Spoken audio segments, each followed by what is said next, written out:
वंदे गौ मातरम जीसीसी द्वारा प्रस्तुत गोकुलम कार्यक्रम के अंतर्गत आप सभी का हार्दिक स्वागत है। आज हम गोकुलम कार्यक्रम का 5वां एपिसोड लेकर आपके सामने प्रस्तुत हुए हैं। आज के हमारे अतिथि हैं डॉक्टर शिव दर्शन मलिक। हमारे अतिथि महोदय से हम बातचीत करेंगे। उसके पूर्व आपको बता दूं कि हमने आज तक अनेक महान हस्तियों से, जिन्होंने गौ सेवा के क्षेत्र में बहुत अच्छा कार्य किया है, उनसे चर्चाएं की, उनके कार्यों को जाना। देश भर में आज एक ऐसा वातावरण निर्मित हो चुका है कि सभी गौ सेवा के क्षेत्र में अग्रसर हो रहे हैं। आज के कार्यक्रम के अतिथि के परिचय के पूर्व, जैसे कि हमारी परंपरा है, मैं जीसीसीआई से श्री पुरीश कुमार जी हमारे साथ जुड़े हुए हैं, उनसे अनुरोध करूंगी सुरभि मंत्र के लिए।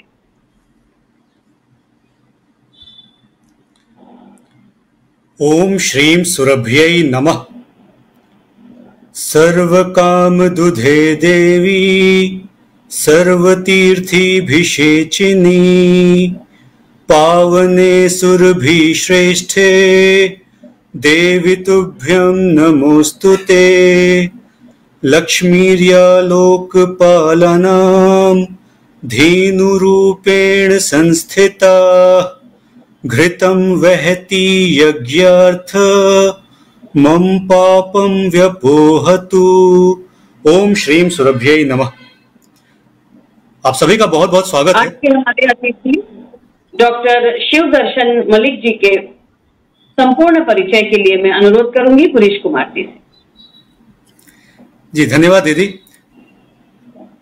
आदरणीय डॉक्टर वल्लभ भाई कथिरिया जी की प्रेरणा से ये गोकुलम कार्यक्रम आरंभ हुआ है, जिसमें हम एक से एक बड़ी बड़ी हस्तियों को लेकर आते हैं जो गौ सेवा के क्षेत्र में जिन्होंने अपना पूरा जीवन समर्पित किया हुआ है। डॉक्टर शिव दर्शन मलिक जी भी ऐसे ही गौ सेवा के क्षेत्र में, गौ उद्यमिता के क्षेत्र में अग्रगण्य नामों में से एक हैं। डॉक्टर श्री शिव दर्शन मलिक जी ने केमिस्ट्री से पीएचडी की है। ये मूलतः रोहतक से के रहने वाले हैं। बहुत सारी नवाचार गाय के गोबर से इन्होंने बहुत पहले से आरंभ कर दिया था, और इनका वैदिक प्लास्टर और गौ क्रीट, साथ ही नेचुरल पेंट, यानी कि भवन निर्माण के लिए जितनी भी चीजें चाहिए कहीं ना कहीं से गाय के गोबर से, और साथ में कुछ और प्राकृतिक चीजें जैसे कुछ कभी नीम, कभी कोई और जड़ी बूटियां या अलग अलग वृक्षों के अलग अलग पार्ट्स को यूज करते हुए बिल्कुल कार्बन निगेटिव घर, जो किसी भी तरह का प्रदूषण ना फैलाएं, ऐसी परिकल्पना को उन्होंने साकार किया है और देश विदेश तमाम पुरस्कारों से सम्मानित हुए हैं। तो हम लोग डॉक्टर शिव दर्शन मलिक जी के पास चलेंगे, उनसे उनकी बातें जानेंगे। तो बाकी अपना परिचय और भी कई चीजें वो स्वयं ही बताएंगे। जी दीदी। जी बहुत अच्छा परिचय आपने दिया पुरीश जी। बहुत अच्छे अतिथि को आज पाकर निश्चित रूप से हमारे जो दर्शक हैं उसमें विशेष तौर पे युवा उद्यमियों को एक नई दिशा मिलेगी। आज हमारे बीच डॉक्टर शिव दर्शन मलिक जी हैं। मैं डॉक्टर शिव दर्शन मलिक जी आपसे जानना चाहूंगी कि आपकी शिक्षा कहां तक है और किस क्षेत्र में है। जी नमस्ते सर। आपकी आवाज नहीं आ रही है।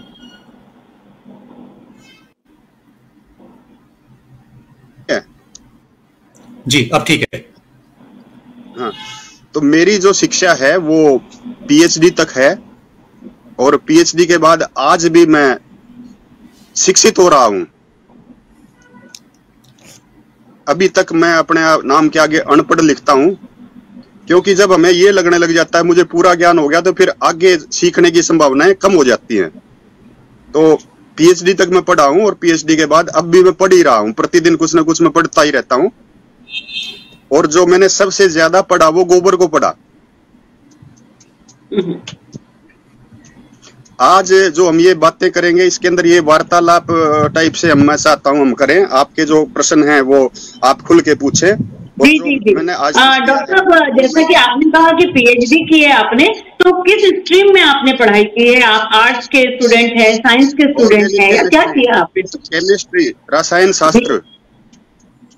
क्या बात है। तो आपने रसायन शास्त्र में स्नातकोत्तर और पीएचडी की उपाधि प्राप्त की है और आप काम कर रहे हैं गोबर पर। देखिए कहां कहां तक तकनीक का उपयोग करके व्यक्ति कार्य कर सकता है और एक मिसाल कायम कर सकता है। ऐसी मिसाल कायम की है हमारे डॉक्टर शिव दर्शन मलिक जी ने। तो आगे के प्रश्न के लिए मैं पुरी जी से अनुरोध करूंगी अगर वो उनसे कुछ पूछना चाहें। जरूर दीदी। इनफैक्ट मैं आप सब जनता को बताना चाहूंगा कि जैसे अभी आदरणीय शिवदर्शन मलिक जी ने बताया कि वो अपने आप को अनपढ़ कहते हैं। मैंने देखा है सच में इनका जो फेसबुक है ना, अपने हर एक पोस्ट के बाद वो अनपढ़ जाट लिख के अपने आप को संबोधित करते हैं और जब भी कोई गोबर से जुड़ी महत्वपूर्ण बात करते हैं तो उसको गोबर पैथोलॉजी कहा करते हैं। तो आदरणीय शिवदर्शन मलिक जी, आप हमें बताएं कि आपका गाय से जुड़ाव कब से हुआ, कैसे हुआ, और आप ये गोबर से जुड़ी जो उद्यमिता है ये आपने कब से आरंभ किया? गोबर में 375 प्रकार के केमिकल होते हैं जी, 375 प्रकार के। और किसान परिवार से संबंधित होने के कारण हमारे घर में बैल भी थे, गाय भी थी, भैंस भी थी, मामा के घर में ऊंट भी थे, दादा के पास घोड़े भी थे। तो हम किसानों को अगर गाय से लगाव नहीं होगा, जो ट्रैक्टर आया, ट्रैक्टर हमारे देखते देखते आया है। ये जो हरित क्रांति को जो मैं बोलता हूँ हरित भ्रांति, वो हरित भ्रांति से पहले जो है हर घर में गाय थी, हर किसान के पास बैल था। और जब तक बैल हमारे घर में था तब तक गाय की सुरक्षा सुनिश्चित हो गई थी। अगर किसी की गाय कुछ टाइम के लिए भी इधर उधर हो जाती थी तो उसको ढूंढने वो बाहर निकल पड़ते थे। जैसे आज भैंस के साथ है ना, किसी की भैंस खो जाए तो पूरे गांव के अंदर वो भागते रहते हैं, हमारी भैंस कहाँ गई, हमारी भैंस कहाँ गई। तो उस टाइम पे ये गाय के साथ होता था। गांव के अंदर अगर किसी की गाय इधर उधर हो जाए तो गांव के अंदर फाटक होती थी, उस फाटक के अंदर गांव वाले गायों को छोड़ देते थे। इसकी गाय मिसप्लेस हो गई, इधर उधर चली गई, वो वहीं पे आके अपना उसको ढूंढ ले जाता था, वहां से अपने घर पे ले जाता था। जैसे जैसे कृषि का यांत्रिकरण शुरू हुआ वैसे वैसे बैल की उपयोगिता खत्म होती गई और वैसे वैसे गायें जो है वो रोड पर आ गई। तो गायें की बजाय अगर हम कहें कि बैल बचाओ, बैल को घर पे लेके आओ, तो डीजल भी बचेगा, ट्रैक्टर का जो ऋण है वो भी कम होगा और गाय अपने आप आपके घर में आ जाएगी। गाय का दूध, गाय का मक्खन, लस्सी, सारी चीज आपके घर में आ जाएंगी। तो गायों से लगाव रहा। गुरुकुल के अंदर मेरी शिक्षा रही, गुरुकुल के अंदर हमें यही चीज बताई गई कि अपना भारत के बारे में हमने जाना, वैदिक संस्कृति के बारे में जाना, अपने देश वगैरह के बारे में जाना। उसके बाद फिर केमिस्ट्री ऑनर्स में मैंने बीएससी की, केमिस्ट्री ऑनर्स के बाद मैंने एमएससी ऑर्गेनिक केमिस्ट्री से की, फिर पीएचडी की। पीएचडी के बाद कुछ टाइम मैं कॉलेज के अंदर प्रोफेसर रहा, लेकिन वहां पे मेरा मन नहीं लगा। मैं वो छोड़ छाड़ के सारा कि अगर मैं पढ़ा लिखा हूं तो भी अगर मैं नौकरी करता हूं, नौकर बनता हूं, तो फिर मेरी पढ़ाई में कहीं ना कहीं कमी है। इसलिए वहां से छोड़ के मैंने अपना अलग रास्ता चुना और उस अलग रास्ते में जो मेरे पास जो संसाधन दिखा, मेरे गांव में जो संसाधन दिखा, वो दिखा गोबर। माँ के साथ हम जाते थे सुबह सुबह गितवाड़े के अंदर, वहां पे माँ जो छोटे छोटे उपले बनाती थी सुबह सुबह, हम भी उनके साथ चले जाते थे। छुट्टियों के अंदर जब माँ, क्योंकि उस टाइम पे बिजली से काम नहीं होता था, हाथ से काम होता था, हाथ की चक्की होती थी, चूल्हा वगैरह जो भी था। उसके बाद काम करने के बाद फिर हम खेत में चले जाते थे। खेत में भी उनको काम करवाना पड़ता था, बैलों से जो काम होता था। तो अलग प्रकार की वो जिंदगी थी। तो वहां पे जब हम स्कूल से घर पे आते थे, छुट्टियां होती थी 1.5 महीने की, तब भी माँ से पूछते थे, माँ अब क्या किया जाए। माँ तो सुबह 4 बजे उठ के पहले दूध बिलोती थी, फिर आटा पीसती थी, उसके बाद खाना बनाती थी। तो 11-12 बजे उसको नींद आने का टाइम हो जाता था और हम लेट उठते थे तो 11-12 बजे हमारा शरारत करने का टाइम होता था। तो 11-12 बजे जब छुट्टियां होती थी तो वो एक ही बात कहती थी, जा अब तू गोबर भी तोड़ ला। तो मैं घर से जो भी अपना छाबड़ा होता था, झाला होता था, सहतूत वाले जो हमारे उस टाइम पे होते थे, वो उठाता था, गांव में भाग जाता था, जहां पे भी मुझे गोबर मिलता था वहां से गोबर उठा के मैं घर पे ले आता था।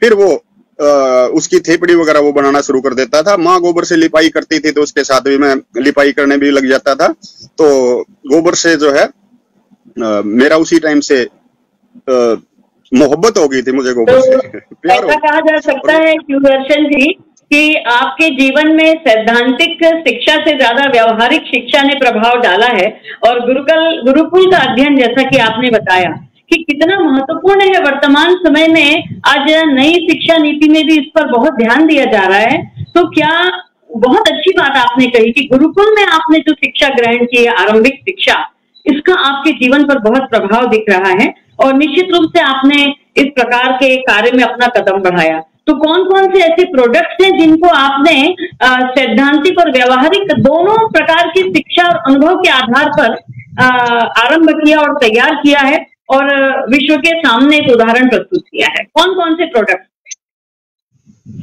पहले तो हमें गोबर को जानना पड़ेगा कि हमारे बुजुर्ग गोबर को किस प्रकार से प्रयोग में लेके आते थे। तो जो मुख्य जो गोबर का प्रयोग था वो था आरे के अंदर ऊर्जा के स्रोत के रूप में, खाना बनाने के लिए उपलों के थेपड़ियों के रूप में, दूसरा जो था वो खाद के रूप में, तीसरा जो था वो प्लास्टरिंग लिपाई घर भवन निर्माण इसके रूप में। तो सबसे पहले तो मैंने यही सोचा कि हमारे पास गांव के अंदर, हरियाणा के अंदर उस टाइम पे बहुत बड़े बड़े बिटोड़े होते थे। बिटोड़ा जो है विष्टा से निकला हुआ शब्द है, ईंट जिसको हम बोलते हैं, यानी कि मल गाय के या भैंस के मल को प्रोसेस करके ड्राई करके एक बड़ा सा वो स्टोर कर लिया जाता है उसको, और वो हमारे एनर्जी सिक्योरिटी का अहम हिस्सा होता था। हमें मान लो मैं एक छोटा सा वो करना चाहूंगा, बीच में एक बात बताना चाहूंगा। आजकल मैं देख रहा हूं कि यूक्रेन और रशिया के अंदर तो युद्ध चल ही रहा है, लेकिन इधर से अमेरिकी सेना भी ईरान की तरफ बढ़ रही है। अगर अमेरिकी सेना ईरान की तरफ बढ़ जाती है और ये युद्ध एक विस्तृत रूप ले लेता है तो आपकी एलपीजी आपके घर तक नहीं पहुंचेगी। आप खाना कैसे बनाओगे, कैसे खाना बनाओगे? तो अगर आपके पास उपले हैं, आपके पास गायें हैं, आप अपने गोबर को सुखाएंगे और गोबर सूखते ही वो जो है एनर्जी बन जाएगी। तो ये कहते हैं ना कि गोबर से तो धुआं हो जाता है, प्रदूषण हो जाता है। पहली बात तो अगर गोबर से धुआं होगा तो मच्छरों को भगाएगा, आपकी आंखों की रोशनी को ठीक करेगा। दूसरी बात, जब इसको मॉइस्चर फ्री कर देते हैं, बिल्कुल इसके अंदर नमी, किसी भी फ्यूल में अगर नमी नहीं रहती तो धुआं होता ही नहीं है। हमारी जो माताएं थी, हमारी जो दादियां थी, वो जंगल में जाती थी, वहां पे जो चरने वाली गायें होती थी उनके गोबर को कलेक्ट करके लेके आती थी, उनको आरणे बोलते थे। आरणे से ही धूमड़ी होती थी, उस आरणे से ही वो एक तो हमारी इकोनॉमी के अंदर रोल प्ले करती थी, एक वो बुढ़ापे के अंदर उनकी सैर हो जाती थी, घूम फिर आती थी, नेचर के साथ रहती थी तो स्वस्थ। वो आरणे चुगने से लेके और उसको एनर्जी के रूप में कैसे लेके आए। तो आज की युग के अंदर विज्ञान का युग है, तो क्यों ना गोबर से ही ऊर्जा बनाई जाए। तो उसके लिए हमने टोरीफायर पर काम किया, उसके लिए हमने गैसीफायर पर काम किया, और उससे जो है ड्राई काउडंग से, एग्रीकल्चर वेस्ट से हमने एक गांव को यूएनडीपी की मदद से बिजली बना के दी कि गांव का जो संसाधन है, गांव का जो गोबर है, गांव का जो एग्रीकल्चर वेस्ट है, हम उसी को प्रोसेस करें, उसी को टोरीफाई करें, उसी को पैरालिसिस करें, उसी को गैसीफाई करें और उसको एनर्जी में बदल लें, ताकि ये जो कहते हैं कि गोबर से प्रदूषण होता है। पूरे गांव की बिजली आपने इससे उत्पन्न कर ली? हाँ, पूरे गांव की बिजली हमने इससे बनाई थी। यूएनडीपी का प्रोजेक्ट था ये, आज से करीब 20 साल 25 साल पहले की बातें हैं। ये तो बहुत बड़ा उदाहरण है हम सबके लिए। जी जी जी जी। तो उसके बाद फिर कलाम साहब ने भी पूरा मॉडल की कल्पना की थी कि providing urban amenities to rural areas. तो कलाम साहब से भी मेरे को बुलाया मिलने के लिए, तो वहां पे जाके हमने डिस्कस किया। लेकिन ये जो एक नजरिया है ना हमारा कि सब कुछ सेंट्रलाइज्ड होना चाहिए, सब कुछ एक आदमी के हाथ में होना चाहिए, ये नजरिया हमें कहीं पे आगे नहीं बढ़ने देता है। डिसेंट्रलाइज्ड मोड, तेरे पास भी पैसे हो, मेरे पास भी पैसे हो, तेरे पास भी तेरा सामान हो, मेरे पास भी मेरा सामान हो, सबका साथ सबका विकास वही होता है। तो वो डिसेंट्रलाइज्ड मोड की तरफ उस टाइम पे किसी का ध्यान ही नहीं था। तो ये मैं चाहता था कि हर गांव के अंदर बिजली बने, हर किसान के पास ये सिस्टम पहुंचे। तो फिर मैंने जो है एक छोटा डिजाइन किया जिससे ट्यूबवेल चल जाए। सिर्फ ट्यूबवेल, उस टाइम पे हरियाणा में बिजली की कुछ कमी होती थी, तो ट्यूबवेल के लिए डीजल काफी खर्च करना पड़ता था। तो हमने छोटे सिस्टम बनाए और फिर वो वर्ल्ड बैंक और यूएनडीपी की सहायता से वहां से फंडिंग लेके फिर हमने एक प्रोजेक्ट किया और 10 ट्यूबवेल लगाए। तो बायोमास पावर्ड ट्यूबवेल, उसके ऊपर भी काम किया। लेकिन वो एक ऐसा था कि अब उस टाइम पे सरकार 25 पैसे यूनिट या फ्री यूनिट किसानों को दे रही थी, फ्री बिजली। अब वो फ्री बिजली अगर देगा कोई किसी को, वो पैसे क्यों खर्च करेगा? हमारा जो गैसीफायर है वो गैसीफायर लगाना पड़ेगा, फिर उसको ऑपरेट करने के लिए बंदे रखने पड़ेंगे, उसको अगर बंदे रखेगा तो उस पर खर्च पड़ेगा। तो वो सिस्टम जो है उस हिसाब से कुछ आगे नहीं बढ़ पाया। तो फिर मेरा ध्यान गया कि कोई बात नहीं, ये आगे नहीं बढ़ पाया तो दूसरा क्या किया जा सकता है। दूसरा जो है, घर में लिपाई और जो ये सिस्टम था हमारा इको फ्रेंडली घर, वहां पे तो इजीली पहुंचा जा सकता है। तो सबसे उसके बाद जो हमने बनाया वो गोबर से प्लास्टर बनाया। कि आज वो जमाना नहीं है कि तालाब हमारे पास हैं, तालाब के अंदर जो है तो हमें पीली मिट्टी मिल जाती थी, हम बचपन में जो लेके आते थे माँ को दे देते थे, माँ उसमें गोबर मिलाती थी, उसको लिपाई कर देती थी। और वो उसके अंदर थोड़ा सा ये था कि 6 महीने में, साल में एक बार दोबारा भी करना पड़ता था।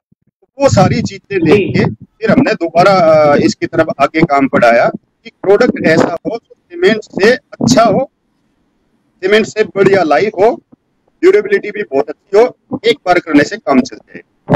उसके बाद मैंने जिप्सम लिया, वार्गम लिया, नींबू का सत लिया, गोबर लिया, ये सारी चीजें ली, उनका एक अच्छे से मिश्रण बनाया। मिश्रण बना के सबसे पहले अपने घर में लगाया। तो जब मैंने वो घर के अंदर लगाया तो रिजल्ट बड़े जबरदस्त थे, इतने जबरदस्त थे कि एक दिन मैं दोपहर को खाना खा रहा था, मई जून के महीने में, 1-2 बजे का टाइम था। तो मेरी जो बेटी है वो भागी भागी मेरे पास आई, पापा पापा आपने क्या घर बना दिया? मैं कहा बेटा क्या घर बना दिया, क्या घर में? पापा पापा इसमें सर्दी में हमें सर्दी नहीं लगती थी, अब गर्मी में हमें गर्मी नहीं लगती। तो उस दिन मुझे सर्टिफिकेट मिल गया था कि ये बहुत अच्छा है, मेरी बेटी ने मुझे सर्टिफाई कर दिया था।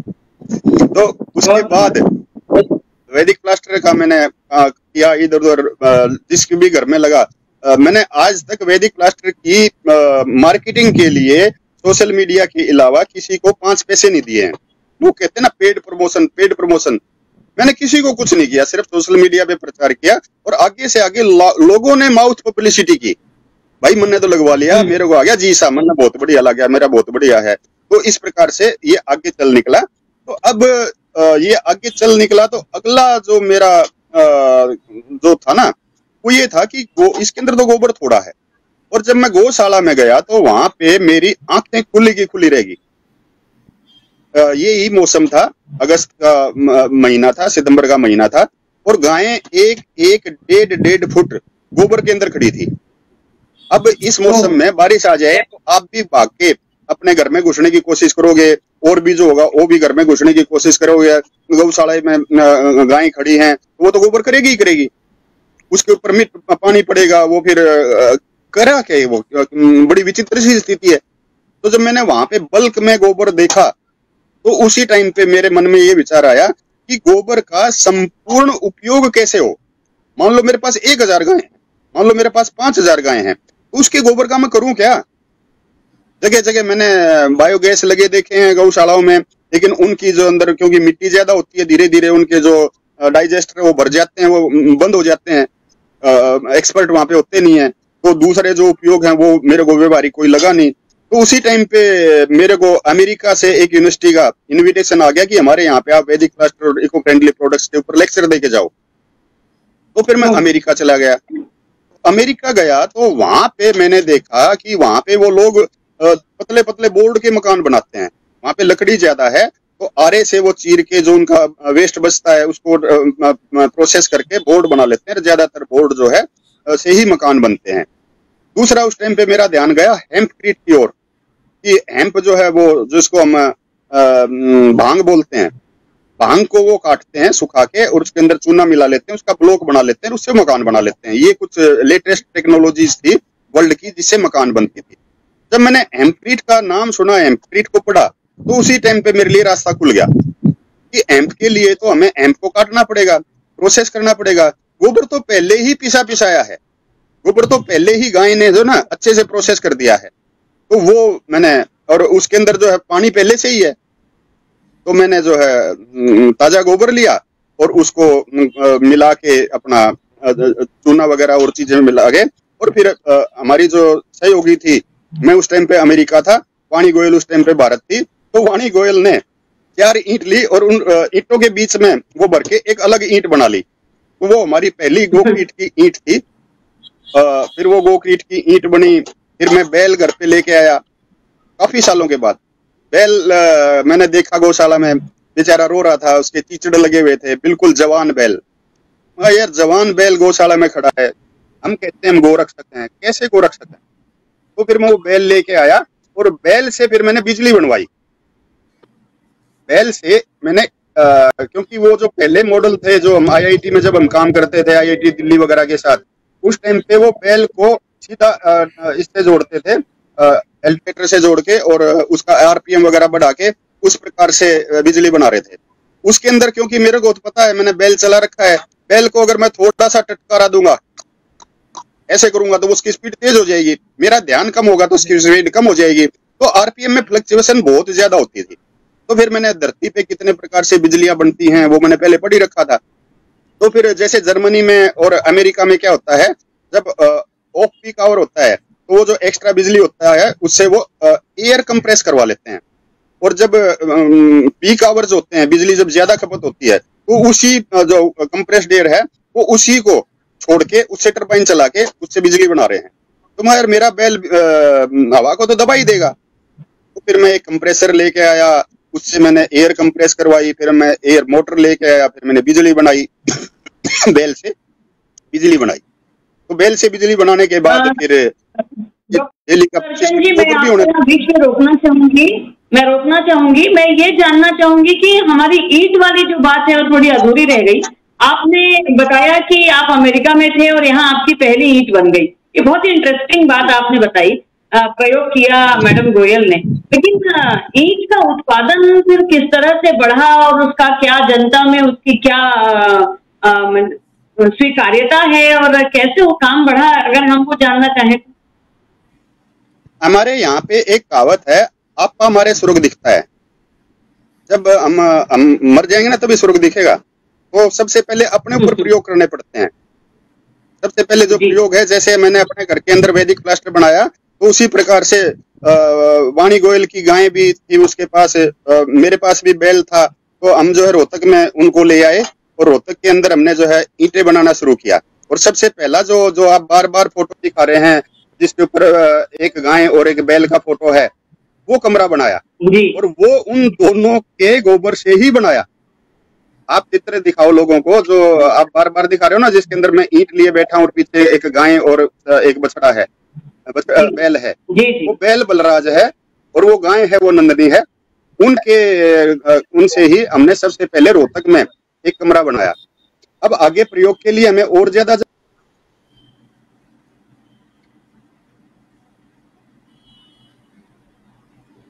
कुछ कनेक्टिविटी में प्रॉब्लम आ गई है लग रहा है, उनकी आवाज नहीं आ रही है। डॉक्टर शिव दर्शन जी,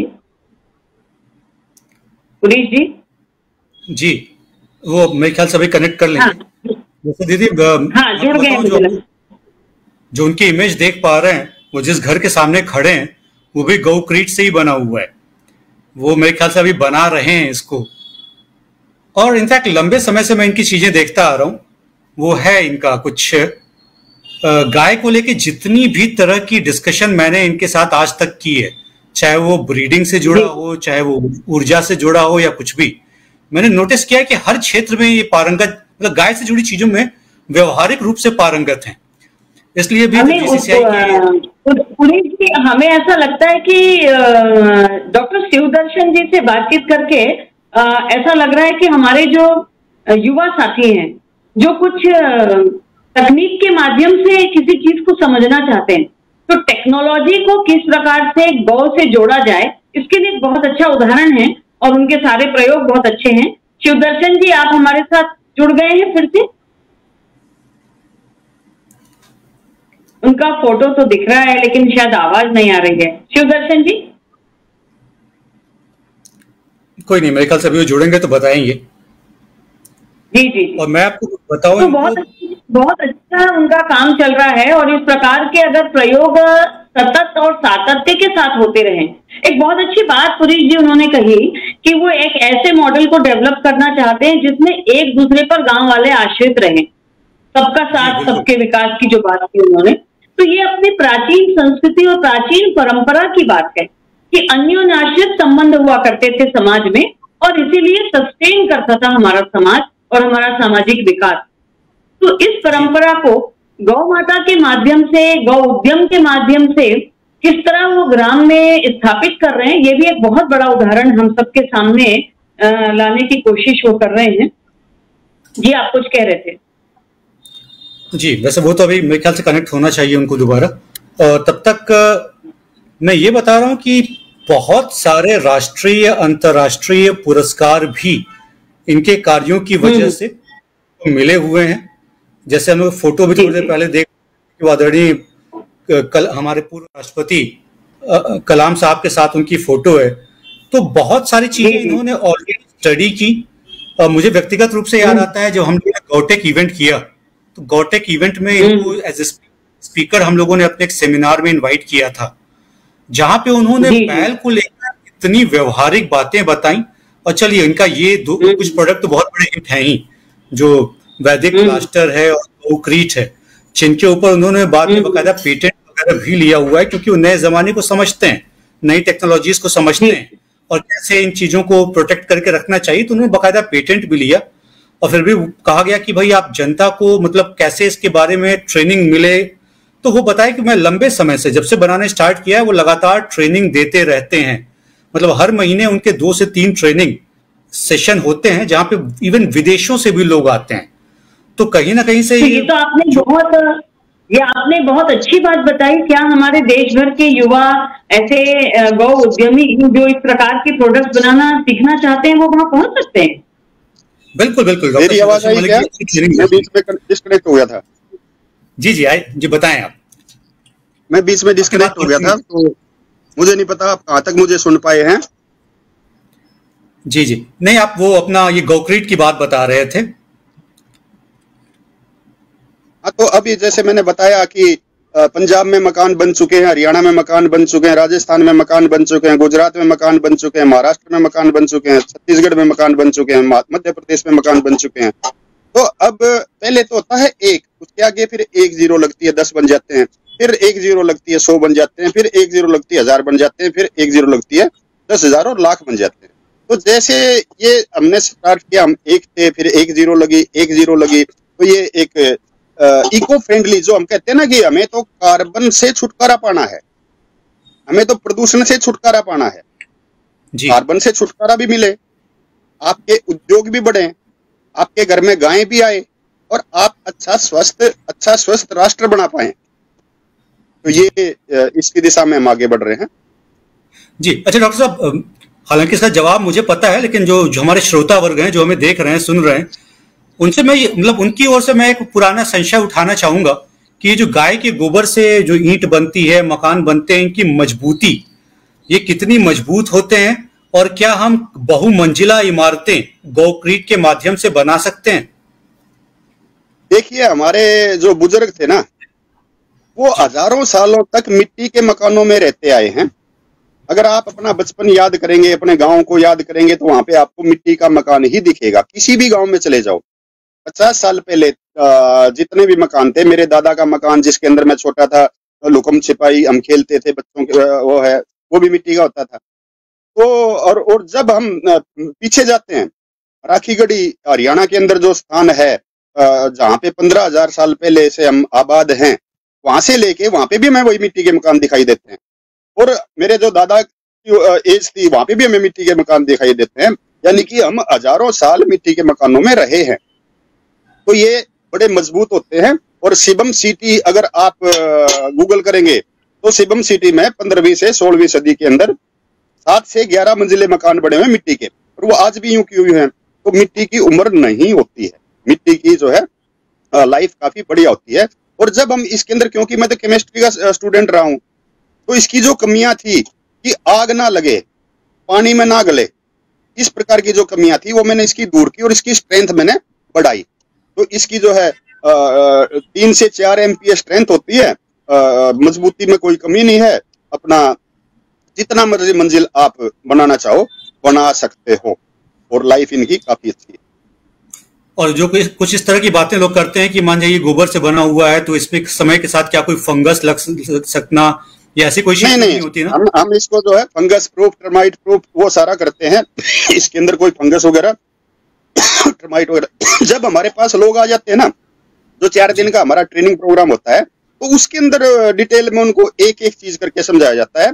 पहले दिन ही हम इन ईंटों का चूल्हा बनाते हैं और उसके अंदर हम आग अपने उपलों से खाना बना के देते हैं उनको। हम बाहर से LPG नहीं लेके आते, हमारी जो गायें हैं उनका जो गोबर है उसी का हम उपयोग करते हैं, उपले बनवा लेते हैं और उन छोटे छोटे पैटीज बनवा लेते हैं, उनको ड्राई कर लेते हैं अच्छे से, तो वो हमारा फ्यूल होता है। तो 4 दिन जब वो देखते हैं यार चूल्हा उन ईंटों का बना हुआ है, और 4 दिन के बाद भाई अब देखो इन ईंटों को कोई असर पड़ा है, तो उनकी फिर वो शंका दूर हो जाती है। पहले दिन ही, दूसरे दिन हम जो है ईंट को एक पानी में डलवा देते हैं एक बाल्टी में। जब वो चौथे दिन आते हैं, भाई इसको निकाल के देख लो, देखो इसका कुछ बिगड़ा है क्या, तुम इसको कहते हो भाई चमत्कार है, ये है, बिल्कुल नहीं है, ये विज्ञान है। और विज्ञान के अंदर जो हमारे पास ज्ञान है, आधुनिक ज्ञान है उसको, और जो प्राचीन ज्ञान है मेरे बूढ़ों का, मेरे बुजुर्गों का, उसको मिला के हम आगे बढ़ रहे हैं। जी, तो डॉक्टर शिवदर्शन जी, ये हम जानना चाहेंगे कि आप इस ईंट में ऐसा क्या क्या मिलाते हैं कि इतनी चमत्कारी ईंट बन रही है? ये सारा प्रशिक्षण में बताया जाता है। अगर मैं प्रशिक्षण में नहीं बताऊंगा, यहाँ बताऊंगा, तो अपने जो दर्शक है ना वो घर जाके बनाना शुरू करेंगे, उनसे 2 से बन पाएगी, 98 से बन नहीं पाएगी, फिर वो मेरे को गाली निकाल लेंगे। इसकी क्या प्रोसेस है, कितना टाइम रखना है, क्या मिलाना है, कैसे करना है, जुड़ाई कैसे करना है, लिपाई कैसे करना है, छत कैसे देना है, फर्श कैसे देना है, स्लैब कैसे देना है, वो सारा ट्रेनिंग के अंदर बताया जाता है। अब मैं 2 सेकंड के अंदर या 10 मिनट के अंदर तो इसको एक्सप्लेन मैं नहीं कर पाता, और ना कर कोई भी कर सकता। जो लोग आपसे ट्रेनिंग लेना चाहते हैं वो कैसे ले सकते हैं, कहाँ संपर्क कर सकते हैं? वैसे तो मेरा फेसबुक पे मैं एक्टिव रहता ही हूँ और वहां पे मैं लिखता ही रहता हूँ इसके बारे में। दूसरा जो है, मेरे पास जैसे अब मैं आपके साथ कनेक्टेड हूँ, तो अब तक लगभग 50 कॉल आ चुके हैं जो घंटे में लगभग आती है, डेली आती रहती हैं। तो मुझे कॉल ना करें, हरियाणवी में काल बोलते हैं दुखी को, काल भाई मैंने काल ना करो, यानी कि मुझे दुखी ना करो। तो मेरा व्हाट्सएप जो है वो चलता रहता है। व्हाट्सएप पे मेरा नंबर ज्यादातर लोगों के पास है ही, व्हाट्सएप है 9812054982। उस पे अपना नाम लिखना है, उस पे अपना पता लिखना है और उस पे ट्रेनिंग लिखनी है। तो जब वो मैसेज मेरे पास आएगा तो मैं उसके अंदर एक डिटेल मैसेज भेजता हूँ कि ये स्थान कहाँ पे है, वहां पे गूगल का लिंक होता है, हमारे नियम और शर्तें क्या है वो भी मैं उसमें लिखता हूँ। हमारा जो सोचना है वो अलग है कि जो हमारी प्रकृति और संस्कृति दोनों बचे। तो हमारी संस्कृति का एक नियम है कि जो हमारे खेत में उगे वो हमारे पेट में जाए, और जो हमारे पेट में हो वो हमारे खेत में जाए। तो जो युवा आते हैं उनको मैं कहता हूँ, सोच करने का तरीका सिखाते हैं कि आप सुबह उठो, पानी पियो, लोटा लो, खेत में जाओ, छोटा सा गड्ढा बनाओ, मिट्टी डाल के वापिस हाथ धो के आ जाओ, ताकि आपकी मॉर्निंग वॉक भी हो जाए और आपका पेट भी साफ रहे, और आपके खेत का, आपका जो सोच है, आपका जो मल है, उसका सबसे जल्दी फास्ट डिस्पोजल हो जाए और प्रकृति के ऊपर भी असर ना पड़े और खाद भी हमें मिल जाए। तो इस प्रकार की हमारे नियम शर्तें होती हैं। धूप में बैठ के नहाने के क्या फायदे होते हैं, हम उनको बोलते हैं भैया बंद बाथरूम में नहीं नहाना, ओपन में बैठ के नहाओ, ताकि तुम्हें विटामिन डी मिले, ताकि तुम्हारे स्वास्थ्य तुम्हारा ठीक रहे। तो वो सारी बातें हम वहाँ पे मैसेज के थ्रू उनको बताते हैं। उसके अंदर हमारी अकाउंट डिटेल होती है, 4 दिन की हमारी ट्रेनिंग होती है। उसके बाद 6 महीने तक हम उनको कंसल्टेंसी देते हैं, कहीं पे भी कमी आती है वो बताते हैं, फिर वो मकान बना लेते हैं, कमरा बना लेते हैं, फिर वो हमारे लाइफ टाइम मेंबर बन जाते हैं। फिर वो जब मर्जी चाहे वैदिक ग्राम में आए, सेवा दें, मस्ती करें, वापिस जाएं। तो इसकी जो टोटल हमारी फीस है वो सिर्फ 21,000 रुपए है। अगर मैं आज एक ट्राली लेके जाऊं भट्टे पे और ईंट लेने आऊं तो 8-7-8 रुपए की ईंट है, तो एक ट्राली की जो कीमत है वो 30-35 हजार रुपए हो जाती है। वो ट्राली आएगी, ट्राली जाएगी, प्रदूषण करेगी। ईंट बनाते हैं तो कितना प्रदूषण होता है। तो हमने सर्वे सुलभ करने के लिए ये फीस मात्र 21 हजार रुपए रखी है, ताकि जो जिसका इंटरेस्ट हो वही आए। शुरू में फ्री की थी, फ्री करने वाले बहुत लोग आए, दाल पी गए, घी पी गए और जाके कहे यार इसमें तो कुछ नहीं है, चलो वापस। तो हमने फीस रखी, फीस रखने के बाद अच्छा चल रहा है, लोग सीख रहे हैं। और अच्छा, मुझे अभी याद आ रहा है कि कुछ समय पहले मेरी आपसे चर्चा चल रही थी, गुजरात में जो अभी साइक्लोन आया था बिपरजॉय, उस टाइम पे शायद कोई समुद्र के किनारे या पास में बनी हुई कोई गोमे से या गोक्रीट से बनी हुई इमारत थी जिसको इस बिपरजॉय तूफान में नुकसान नहीं पहुंचा था। और आपने मुझे बताया था कि ये मजबूती को दिखाता है, जहां पे बाकी प्लास्टर से बने हुए, सीमेंट से बने हुए मकान मतलब ढह रहे थे उस समय बिपरजॉय तूफान में समुद्र किनारे, वहीं ये गोक्रीट से बनी हुई कोई इमारत थी, आप बता रहे थे कि वो बिल्कुल सलामत रही। तो इसकी भी मजबूती तो मान के चलिए जी। वो संदीप है, संदीप तंदेल, वो इंग्लैंड से आए थे मेरे पास, इंग्लैंड से ट्रेनिंग लेने आए थे। और फिर वो उन्होंने वो सिर्फ 2 किलोमीटर दूर था, वो जो उन्होंने बनाया है वो तट से दमन में 2 किलोमीटर ही दूर था, वो उस टाइम पे वहीं थे। दूसरा जो दमोह है, मध्य प्रदेश दमोह में एक युवा साथी है, इंजीनियर हैं, वो उन्होंने बनाया और उनके वहां पे बाढ़ आ गई।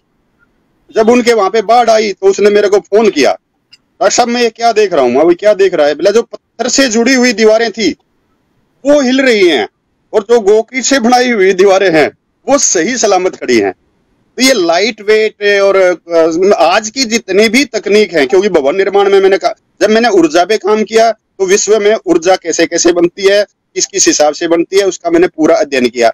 जब मैंने वैदिक प्लास्टर पे काम किया तो प्लास्टरिंग का मैंने पूरा अध्ययन किया। और जब मैंने गोक्रीट पे काम किया तो मैंने जो है फंडामेंटल्स क्या हैं, क्या कमियां हैं, उनको कैसे दूर किया जा सकता है, वो सारा अध्ययन किया। तो उसके बाद जो हमने ये बनाया। हाँ, अगर कोई मिक्सिंग ही अच्छे से नहीं करेगा, इधर गोबर पड़ा है, इधर दूसरी चीज पड़ी है, उसको मिक्स ही अच्छे से नहीं किया तो उसके अंदर ईंट क्या करेगी भाई? इधर गोबर है, गोबर के गोबर वाले रूप है, इधर मिट्टी है, मिट्टी के मिट्टी वाले रूप है, इधर ये तीसरी चीज है, तीसरी वाले रूप है। तो जो अच्छे से प्रोसेस करके, अच्छे से सीख के, अच्छे से अभ्यास करके जो भवन बढ़ाते हैं, उनके भवनों में कहीं भी कोई भी त्रुटि, कहीं पे कोई भी कमी नहीं आती जी। और मजबूती के अलावा कार्बन न्यूट्रल या कार्बन निगेटिव घर के बारे में आप बात करते हैं। मैं आपको एक बात बताता हूँ। मैं प्रदूषण और पर्यावरण की चिंता करता हूँ, लेकिन मैं कार चलाता हूँ। कार किससे चल रही है? पेट्रोल से। तो मैंने कार कब ली थी? मैंने कार ली थी 1996-97 में। आज कितने साल हो गए? 25 साल हो गए। 25 साल में मैंने कम से कम 25,000 लीटर तेल तो फूका ही फूका है। आए साल 1,000 लीटर तेल मैंने फूका ही फूका है। तो कार्बन को बढ़ाने में मेरा भी तो योगदान है, मेरा भी योगदान है। मैं कैसे इसको कम करूं? तो फिर अब मैं कार्बन न्यूट्रल के बजाय कार्बन नेगेटिव हो चुका हूं। मैंने क्या किया, जो मैंने कार चलाई, कार चलाने के बाद उससे कार्बन डाइऑक्साइड निकली। वो कार्बन डाइऑक्साइड जो रोड के साथ में फसल थी, जो घास फूस थी, वो उसने ले ली। वो जो घास फूस थी वो कार्बन वहां चला गया। वो खाली मेरी गाय ने, मेरे बैल ने, वो कार्बन कहां पे चला गया? उनके पेट में चला गया और उन्होंने उससे ऊर्जा ले ली। और वो कार्बन जो है हेमी सेल्यूलोज और सेल्यूलोज जो है वो जो है उसने गोबर के रूप में मेरे को दे दिया। मैंने उसको ईंट की शेप दे दी, ब्लॉक की शेप दे दी और उससे मैंने अपना घर बना लिया। तो इस प्रकार से जितना कार्बन मैंने छोड़ा था उस कार्बन को मैं इकट्ठा करके उससे अपना घर बना चुका हूं। और उसमें जितना 25,000 लीटर मैंने तेल फूका था उससे ज्यादा का कार्बन जो है वो मैं अब तक यूज कर चुका हूं। तो हम प्रदूषण नहीं फैलाते, हम आपके फैलाए हुए प्रदूषण को भी नियंत्रित करने का काम करते हैं। ताकि, और दूसरा, घर घर गायें कैसे आए? घर घर गायें तभी आएगी जब उसकी उपयोगिता बढ़ेगी। एक तरफ तो हम कहते हैं गोबर में लक्ष्मी बसती है, दूसरी तरफ आज सभी को गोबर से बदबू आने लगी। कहाँ है लक्ष्मी फिर? या तो आपकी हमारे विचार ठीक नहीं है, या फिर हमारे अंदर कुछ न कुछ सोच में गड़बड़ है, या कुछ वो अलग है। मार्केटिंग करने वाले सीमेंट की मार्केटिंग कर रहे हैं और वो मार्केटिंग कर रहे हैं तो उनके जो उनकी बातों में आ जाते हैं। तो इस प्रकार से अगर इस मॉडल में हम आगे बढ़ेंगे तो घर घर गायें आराम से आ सकती हैं। आप 4 गायें ले आए, 4 गायें ले आए तो आपके घर में 80 किलो। आप जो बात कर रहे हैं डॉक्टर साहब, आप जो बात कर रहे हैं बिल्कुल इसी उद्देश्य को लेकर तो हमारे डॉक्टर वल्लभ भाई कथिरिया जी ने GCCI का कार्य आरंभ किया है। और आप तो गौटेक में आए भी थे राजकोट में, तो आपका वहां का अनुभव कैसा रहा? आप इस पर भी जी, आपका गौटेक का अनुभव कैसा रहा?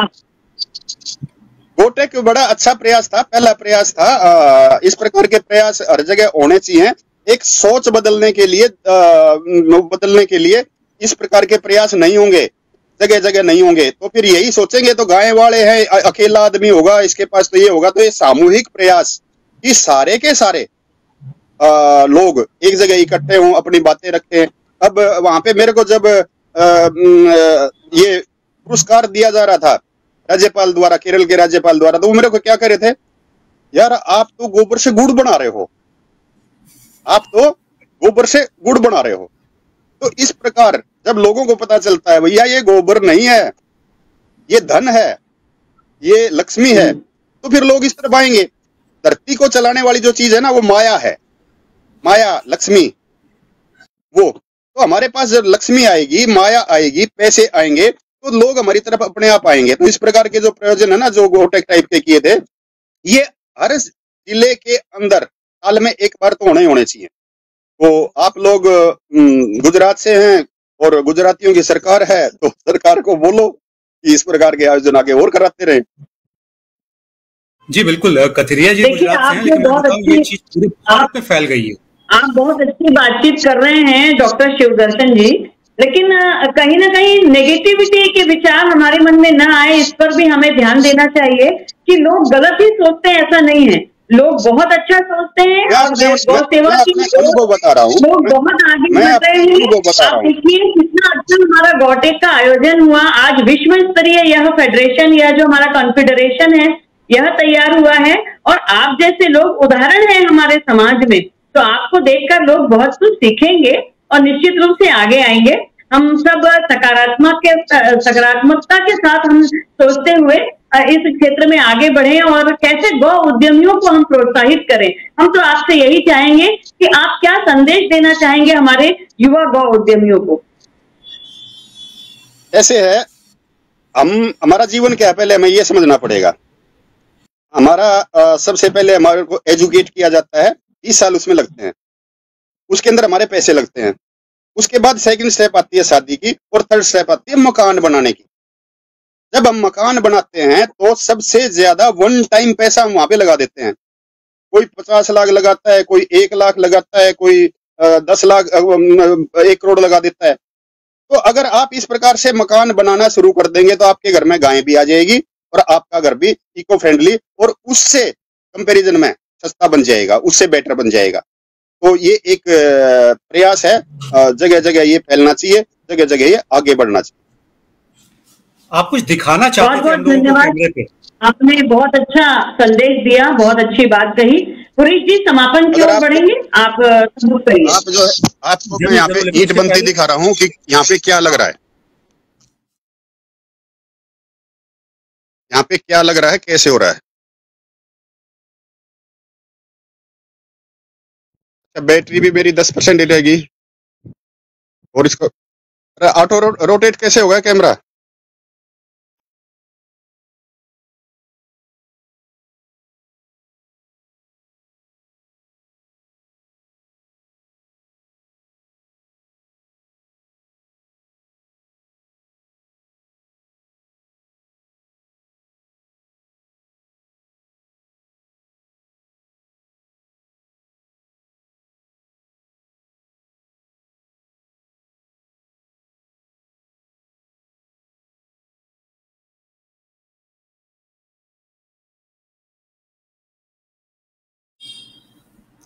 मैं देख पा रहा हूं गोबर को सांचे में डाला जा रहा है और तुरंत निकल जा रहा है।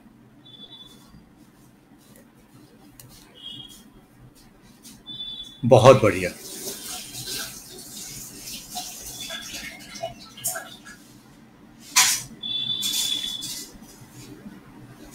जी, ये घर बन रहा है अभी गोक्रीट से। आपकी आवाज नहीं आ रही है।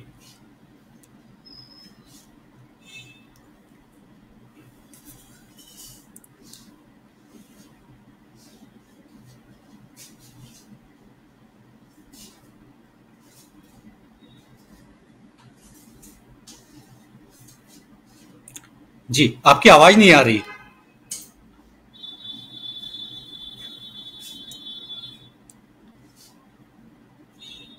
वह देखिएगा आप कहीं म्यूट तो नहीं है।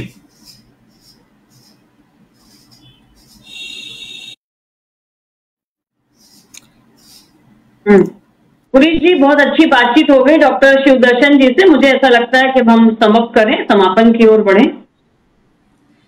जी, इनफैक्ट आज बहुत ही अच्छा रहा डॉक्टर शिवदर्शन मलिक जी, जिन्होंने काफी व्यवहारिक तौर से हम लोगों को बताया कि गोमय का कहां कहां बेसिकली भवन निर्माण में कितने वृहद स्तर पे उपयोग हो सकता है। और भारत में चूंकि जैसे भी सर बता भी रहे थे, सभी को अपना घर कभी ना कभी बनाना ही होता है। और अगर हम गाय के गोबर से घर बनाते हैं, गोक्रीट से, वैदिक प्लास्टर से या इस तरह की चीजों से घर बनाते हैं, तो कहीं ना कहीं से हम कार्बन नेगेटिव भी बनाते हैं अपने इस दुनिया को, और इको फ्रेंडली घर हमारा तैयार होता है। साथ ही ये उद्यमिता का बहुत बड़ा माध्यम है। मतलब जीसीसीआई के पास बहुत सारी कॉल्स आती रहती हैं कि हमें ये गोक्रीट चाहिए या गाय के गोबर से बने हुए पेंट चाहिए, ये ब्रिक्स चाहिए, कहाँ मिलेंगी, कैसे मिलेंगी। बहुत सारे लोगों को डॉक्टर शिवदर्शन मलिक जी ट्रेनिंग भी दे रहे हैं। तो बहुत सारे उद्यमी तैयार होते जा रहे हैं। किसी को किसी भी तरह की ऐसी कोई जरूरत हो तो हमारे स्क्रीन पे आप नीचे डॉक्टर शिवदर्शन मलिक जी का नंबर देख सकते हैं। इसके अलावा जीसीसीआई में भी आप किसी को भी संपर्क कर सकते हैं। तो पूरे भारत में जो लोग गोक्रीट या वैदिक प्लास्टर या इस तरह की चीजें बना रहे हैं, या जो अपने जिन लोगों को प्रशिक्षण दिया हुआ है डॉक्टर शिवदर्शन मलिक जी ने, ये सभी लोग इनका संपर्क सूत्र आपको मिलता रहेगा और आप भी पूरे भारत को वैदिक भवन से भरने में सक्षम होंगे। तो आज का ये कार्यक्रम समाप्त करते हैं। मैं बस वापस में अपने मंत्रोच्चारण के साथ इस कार्यक्रम का समापन करता हूँ। हाँ, समापन मंत्र के साथ हम अपने कार्यक्रम का समापन करेंगे और अगले अंक में हम फिर ऐसे ही किसी अतिथि के साथ चर्चा करते हुए आपके बीच आएंगे। जीसीसीआई द्वारा प्रस्तुत यह गोकुलम कार्यक्रम आपको कैसा लग रहा है, आप हमारे जीसीसीआई के प्लेटफॉर्म पर जरूर बताएं।